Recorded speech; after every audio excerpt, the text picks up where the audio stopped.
General David Petraeus, thank you for talking to us. Good to be with you, Iain. Thanks. Thank you for contributing to the CERGE-EI Foundation Price of War Symposium. We're talking in Madrid here at the Santander International Banking Conference. Now, you're hugely experienced. We're going to talk in a little bit about your best-selling, New York Times best-selling book, Conflict. You're a retired four-star general, former director of the CIA, 37 years in the US Army, commander in Iraq, Afghanistan. But before we talk about the lessons of all that, let's start with Israel. In the wake of the horrific attacks on Israel, what are the options for destroying Hamas? Can it be done? I think it can be done, but it's going to be very, very challenging. My co-author Andrew Roberts and I actually went back and thought through all these different conflicts that we recount in our book since 1945. And we're hard pressed to find an example, a battle, a campaign that was as challenging as this is going to be.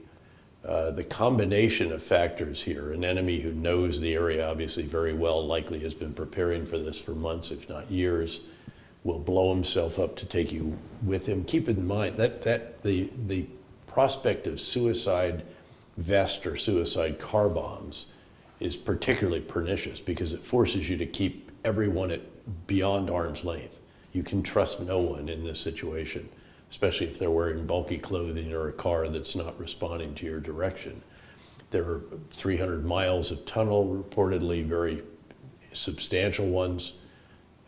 There's high rises, it's very densely populated, an enemy who uses civilians as human shields, probably preventing many of the Palestinians from going to the south, as Israel has asked that they do, and holds over 200 hostages. So again, the challenges here are very, very substantial. And keep in mind the creativity, the horrific attacks, but the creativity of getting over, around, and through the fence, blinding the Israelis as they did so by taking out various of the surveillance systems, and having had operational security that was dramatically improved over the past that kept Israeli intelligence and defense from realizing what was going to happen and from having the right defense readiness. And you think that the Israelis have clearly decided that they're going to not just defeat Hamas, destroy Hamas? Destroy, yeah. You know, if you think about it in military terms, this has very specific meaning. You have other terms that are sort of below destroy. Defeat is one of those. Disrupt, degrade.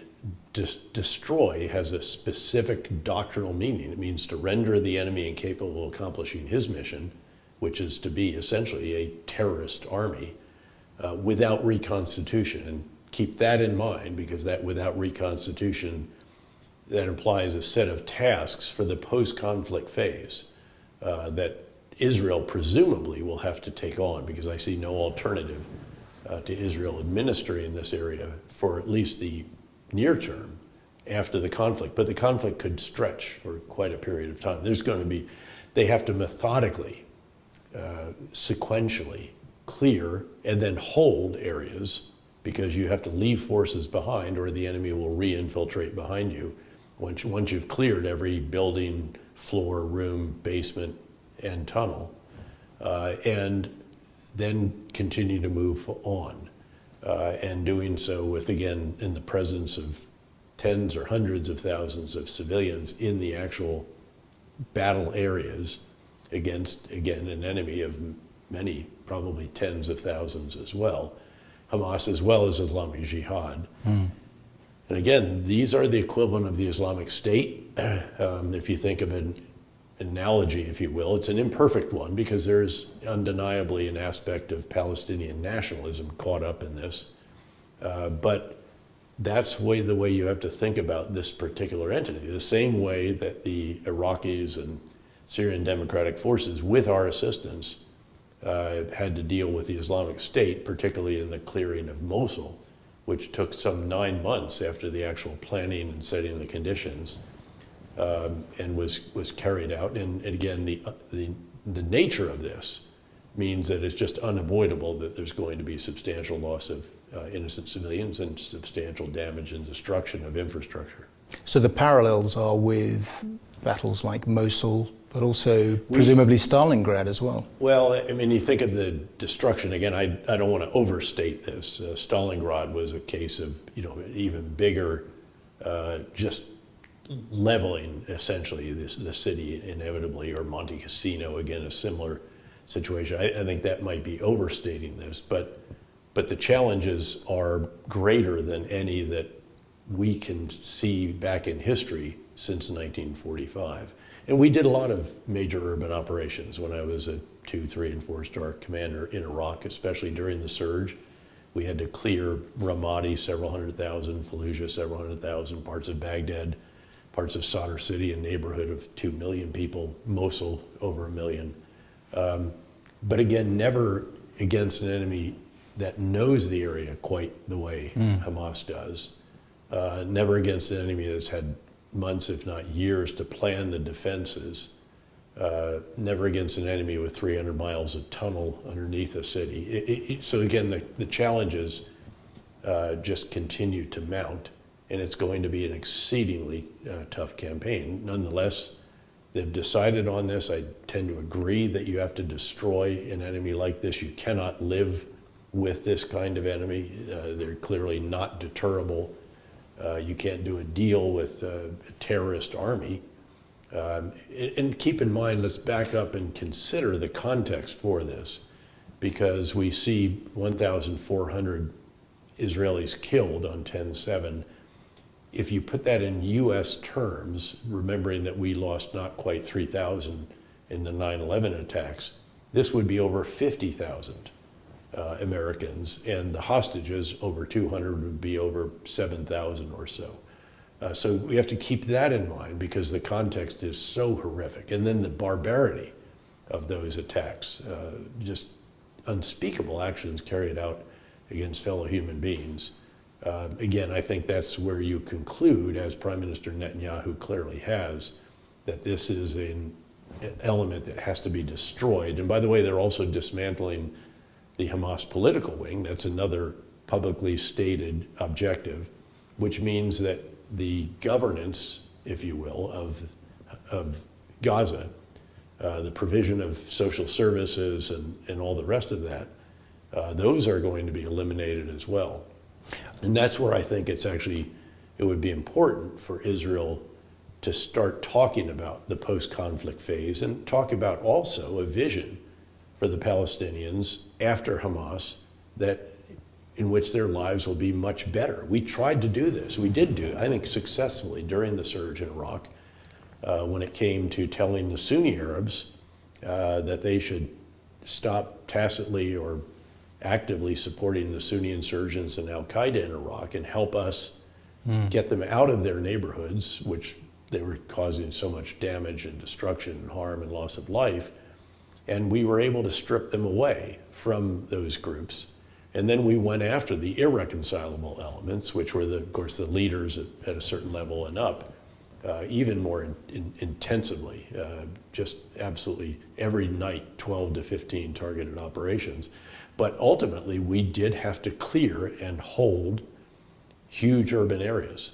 And depending on the nature of the challenge was how substantial the precautions we had to take were in these different locations. But there's nothing quick about this. There's nothing antiseptic about it. Obviously, you can already see the kind of damage that is inevitable in an urban operation. But I think important to talk about the day after. We didn't get the post-conflict planning adequate when it came to Iraq.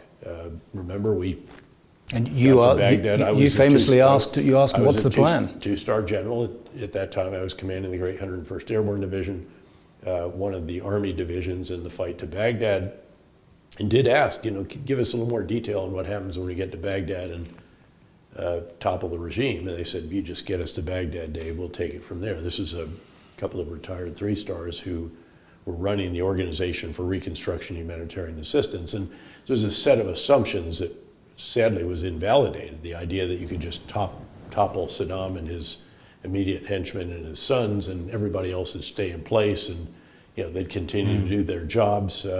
Then there'd be some magic political process where everybody would agree on a new leader of the country and would go home to a victory parade. I'm oversimplifying this, frankly, but again, those were obviously invalid, and I could see them being invalidated actually during the fight too. Back. That's why I rhetorically asked my embedded reporter, forgetting that I was on the record, tell me how this ends, a quote that I heard many times after that.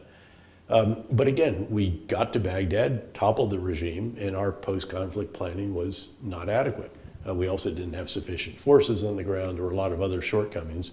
And then we compounded that by taking two very, very bad decisions that magnified our problems. This was firing the Iraqi military without telling them how we'd enable them to provide for their families, and firing the Iraqi Ba'ath Party down to a level of the bureaucrats, tens of thousands of them, that we actually needed to help us run the country, or we would help them run the country, would be even better, a country we really didn't understand as fully at that time as would have been desirable. So a plan for afterwards is needed, but is that feasible with Netanyahu? In that, I know you don't get involved in domestic politics, but what has happened is essentially a judgment also on his political strategy over the last 20 years, which was to not pursue an alternative plan, a sort of alternative vision for the Palestinians. And having chosen that path, is it not going to take a different kind of leader to come up with a plan and to rally Israeli opinion? Well, I'll leave the domestic politics aside, and again, all the postmortems and examinations that will be done, and then what happens in the wake of that. This is really about reality on the ground. Israeli military commanders are going to take these areas, are going to clear and hold them, and they're going to be responsible for them. I mean, by the Geneva Convention, an occupying force is the executive, legislative, and judicial law in one. I was that in northern Iraq with the 101st Airborne Division. And literally you are making the decision, you are governing these areas until you can get somebody to help you do that. And even then you're still responsible. So we ran the first election or selection caucus in all of Iraq within a couple of weeks of actually arriving in Mosul. And it was hugely helpful. I don't see a prospect for that here. It's going to take some time before a competent, capable Palestinian-led entity, I think, will be able to be established. And so the reality is going to be, regardless of what's happened in Jerusalem and Tel Aviv, the Israeli military is going to own Gaza. They're going to have to first administer humanitarian assistance or enable that. It might be UNRWA or one of the aid agencies from around the world, but they're going to have to oversee it and enable it and secure it. They're going to have to restore basic services as quickly as they can. And again, they may use civilians to do this and local contractors, but they're going to have to oversee it, probably fund it, at least until you can get other countries in the region supporting that. And then they, very importantly, are going to have to keep an eye on the remnants of Hamas and Islamic Jihad. That's why I highlighted without reconstitution, because they will seek to reconstitute, and Iran will seek to help them do that. Keep in mind that this is what happened when the remnants of Al-Qaeda in Iraq, by then Islamic State, were able to reconstitute after our final combat forces left Iraq, and the Iraqi prime minister took his eye off them with his security forces, and ultimately you ended up with an Islamic State caliphate. I mean, think of Hamas, actually think of Gaza as a caliphate, frankly. These are extremists, these are terrorists.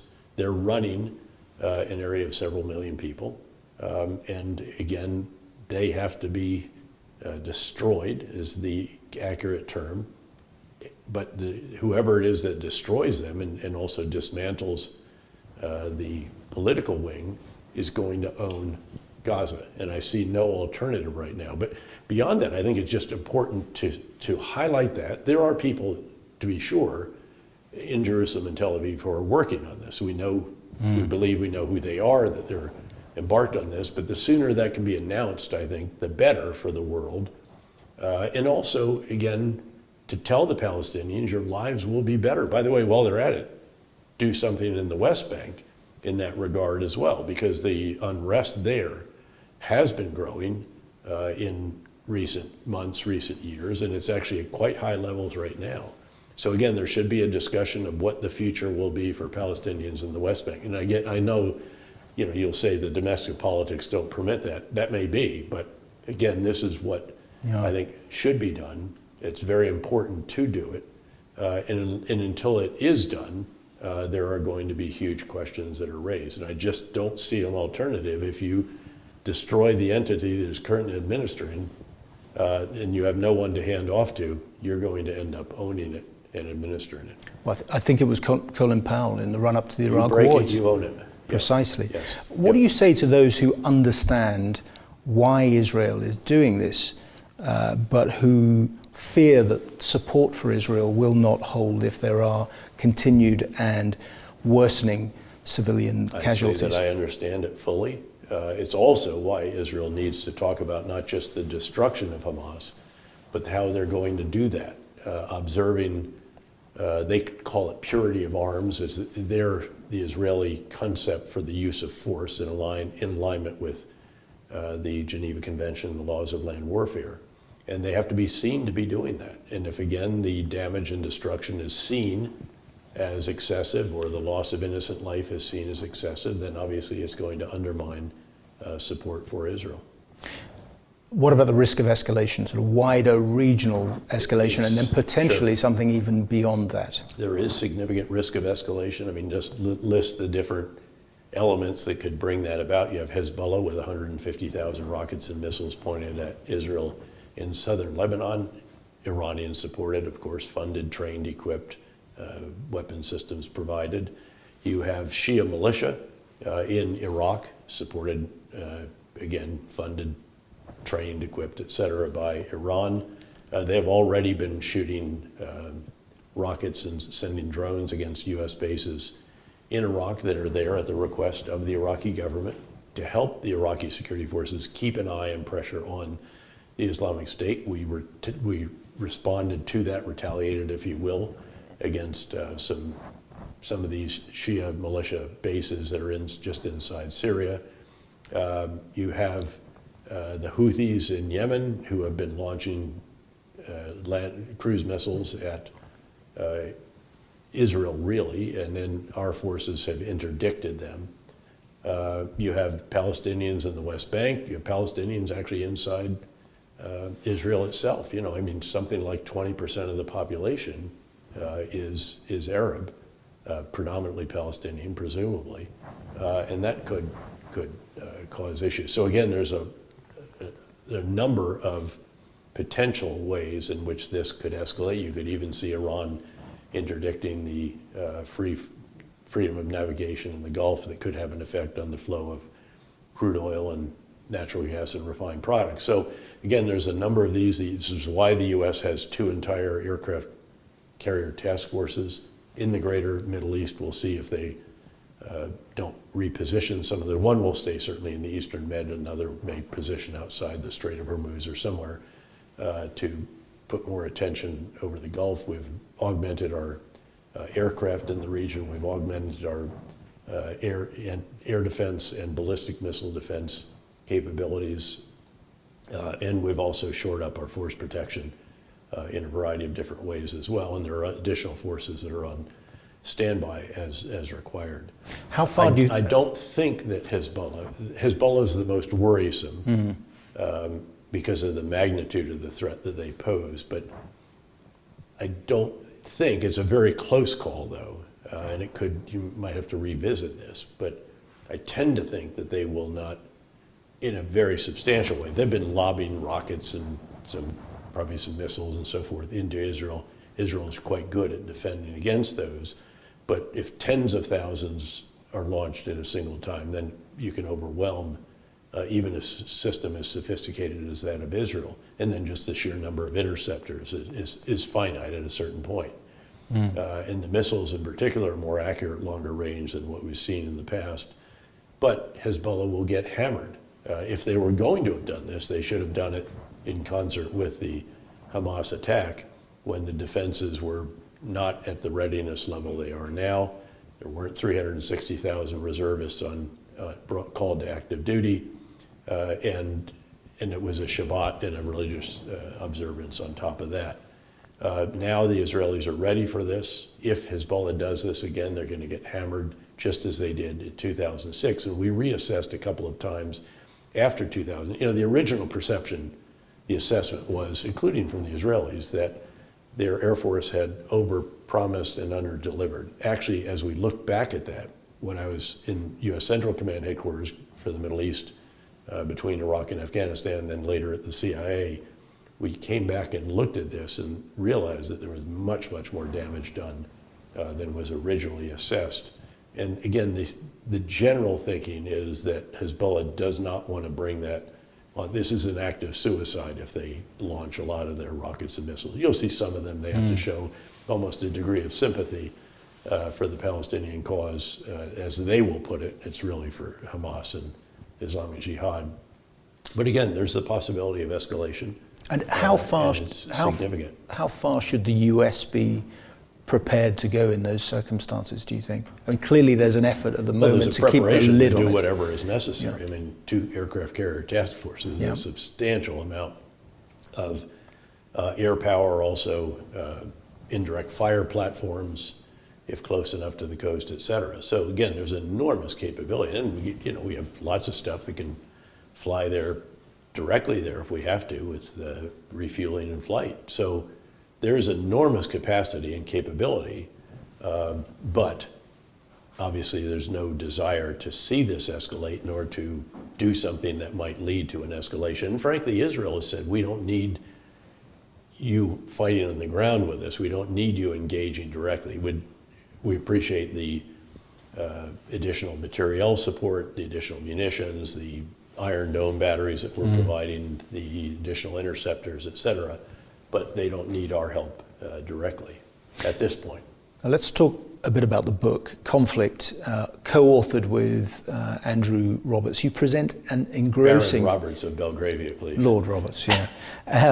There's a needy constituency there. And although, as I noted... constituency of Belgravia. Yeah, as a constituency of Belgravia. As I noted, there are some of the residents of Belgravia, or at least the homeowners there, that haven't seen their homes in the last 20 months or so since Russia invaded Ukraine. Exactly. A lot of lights don't come on at night in Belgravia. You present an engrossing assessment of the fastest evolving strategic landscape in history.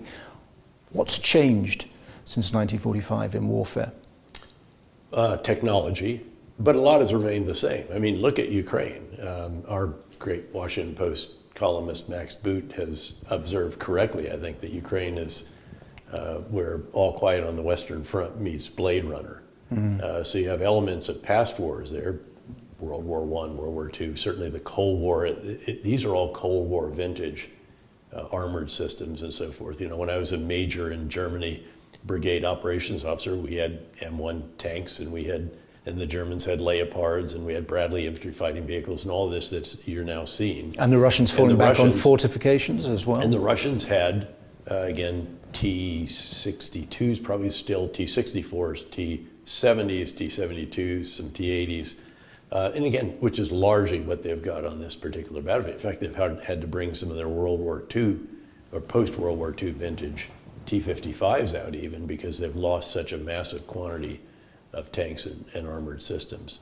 But yeah, you see the defenses. Again, this is the World War, trenches and barbed wire, and massive quantities of artillery. But you also have drones that are providing the artillery, essentially the forward observation for artillery, right over the minefields, which are very, very challenging. And that makes it even more challenging for the Ukrainians to breach these minefields that are much deeper than even Russian doctrine, by far, than Russian doctrine calls for. So very, very substantial defenses, especially in the south. The irony is, of course, that General Surovikin, the individual who designed this with his staff and oversaw its installation, the Surovikin line, of course, has been fired by Putin and is off in some other duties as assigned somewhere else. So a lot of similarities, but also a lot of technological change. Huge. One particular question, just about the tank.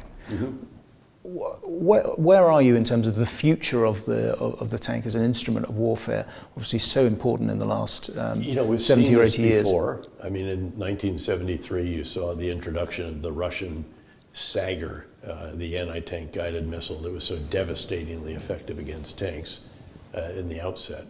And then within a couple of weeks, though, Ariel Sharon counterattacks with his tank force and traps the 3rd Egyptian army. And the tanks are poised to continue to Cairo when Henry Kissinger and others broker a ceasefire. So again, it's an offense-defense constantly evolving. Andrew loves to quote supposedly an American general who observed that the tank is like a dinner jacket. You don't need it that often, but when you do, nothing else will do. And there's something about that. Little known is that we used tanks and infantry fighting vehicles for the Battle of Sadr City in March and April of 2008, when the Battle of Basra took place and the different Iranian-supported Shia militia all were raining rocket fire onto the green zone in Baghdad and the rest of that. So, but again, tanks, I think, are here to stay, but we've identified ways of dealing with them, particularly the Javelin anti-tank weapon has been devastating to the Russian tanks because it can pop up and hit them from the top right before it impacts. And that's a vulnerable spot, needless to say, the big armor's on the front slope and so forth, and then the turret. But if you hit it from the top, and then of course the Russian tanks have a design defect that's just staggering still, that they don't have essentially a partition, a blast wall between the ammunition and the turret interior. And so if there's any fire inside the interior, pretty quickly the ammunition cooks off, and that's why you have this signature wound of tanks and Russian tanks in Ukraine, which is the turret literally blows off and ends up on the side of the tank. This is why the tankers get out of it very, very quickly if there's a spark inside. But you see the advent of increasingly sophisticated drones. Now, again, they're nothing like the ones that we deploy when you talk about the Reaper or even the Predator or some others. But these maritime drones that the Ukrainians have used have been devastatingly effective against the Black Sea Fleet, as have some of the munitions that the UK provided, for example, the ground-to-sea munition that was provided early on, now Storm Shadow and others. But they've forced the Russian fleet, the Black Sea Fleet, to withdraw its ships largely from the port of Sevastopol in Crimea, because these drones have the range to get in there and do damage to those ships. So they've had to be withdrawn to a greater distance to an actual port in Russia itself, still on the Black Sea. Can Ukraine win? I think Ukraine can win, but again, there are a number of factors that would have to obtain to enable them to do that. In particular, the amount of Western support continuing, perhaps even augmenting, and then their ability to continue to generate forces, noting that obviously their population is less than 1/3 the size of that of Russia, and that the Russian economy is even more times than that larger than Ukraine's. But Russia has not fully mobilized. It hasn't mobilized the entire country the way that Ukraine has. On our symposium, The Price of War, we've already seen the enormous economic impact of Ukraine. That's on energy security, grain, very long list. Are we headed, do you think, for a new era of global economic disruption? Well, the reality is that 10 years ago, when I joined KKR and established the KKR Global Institute, we were in an era of benign globalization. It was the term that we use, and that was characterized by the barriers to investment, capital flows, trade, generally being reduced, going down. And global trade was literally going up. I don't know if it was a 45-degree, but it was a very steep incline. And we're now in an era of renewed great power rivalries, and the latest trade data actually are sort of flat. I mean, it was still going slightly up for a while, but now it's largely flat, maybe even declining a tiny bit, because you see barriers to trade, investment, and capital flows increasing, growing entities lists and other restrictions on trade, in particular between the US, EU, and other countries and China. Again, a recognition that yes, you cannot decouple, but you have to de-risk. Executive orders from the United States, legislation, all of this. So again, very, very challenging in that regard. And that's before you get to the effects of wars. Now, interestingly, we've not yet seen the war in Gaza have any particular effect. You have to look at what it does to crude oil flows in particular. If, for example, the US and the West were to sanction Iran, and that 1.5 to 2 million barrels per day came off the market in a very tight oil market, which it is, of about 100 million barrels a day, that could have an effect. Watch also what, if anything happens to Iraq's exports. They're one of the large top 5 exporters now. So again, you have to look at the specific commodities, the specific effects, as we saw with Russia, where all of a sudden Europe stopped taking its natural gas, and you saw a very significant implication as a result of that. And all I should note that I thought was very impressive, how Europe dealt with that. Germany in particular, which didn't even have a single regasification plant, so it couldn't even take LNG into its country directly, now has at least 2, maybe 3 of those, and there are more under construction. And they managed with policy to avoid a huge impact on individuals in particular, and to a degree on industries. But inevitably, there is going to be, there's fallout from that, because if you use natural gas as a raw material and a lot of energy in manufacturing, then clearly there is an impact. How do you see it in geopolitical terms? Is it surely Cold War 2.0, if you think of it in terms of the autocracies, Russia, North Korea, Iran, China, whether or not it is organized and coordinated, they're a bloc with supporting countries. Yep. Should the West or the free world, for want of a better term, see it in those terms? Probably not. I mean, I see the ways in which it's analogous to the Cold War, but we see so many ways it's really not at all. And the biggest difference is, of course, that the U.S. in particular had very little trade with the Soviet Union. I mean, we occasionally sold them some export grain or wheat, but nothing like what we have, all of us have with China. China's the top trading partner for 120 countries around the world. It's our 3rd largest trading partner. Only after Canada and Mexico. We're literally part of the same, economic bloc, essentially, with the U.S., Canada, Mexico agreement as sort of the NAFTA 2, if you will. So again, you've got to keep that reality in mind, and I think using terms like the Cold War tends to obscure that, and it's a big mistake, because you have to understand the impact. By the way, it's also, you have to understand what's happening in the Chinese economy and the challenges that it is facing with the collapse of its real estate industry that's roughly 30% of its GDP, a demographic downturn, youth unemployment, very substantial levels of debt, not sure what they are actually at the subnational level, a host of other challenges that they're coming to grips with, including sort of renationalization in some respects of the economy, and what the effect of that is on the world, given that they're the major trading partner for 120 countries in the world. So, and that's what we try to do in the KKR Global Institute, is to understand all of this, to appreciate not just the macro terms, but then to translate that into specific deals and during diligence, and what effect it will have on the prospects for a deal being successful or not.